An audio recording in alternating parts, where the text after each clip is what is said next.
How to change private account to public on Snapchat. So if you want to change your private account to public on your Snapchat, then what you need to do is first you need to open up your Snapchat application.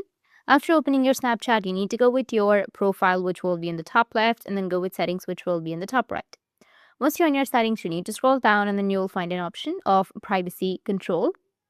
Once you're on your privacy control section, you need to tap on contact me and then go and select friends and contacts. Or if you have an option of everyone, you can go and select everyone.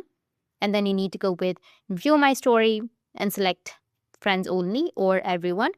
Go with map and then select everyone. And under your privacy controls, make sure that you have not selected the option of only me or only friends or custom.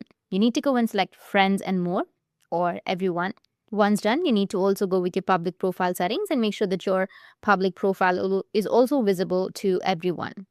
That's it. And if you have any questions, feel free to comment below. Thanks for watching.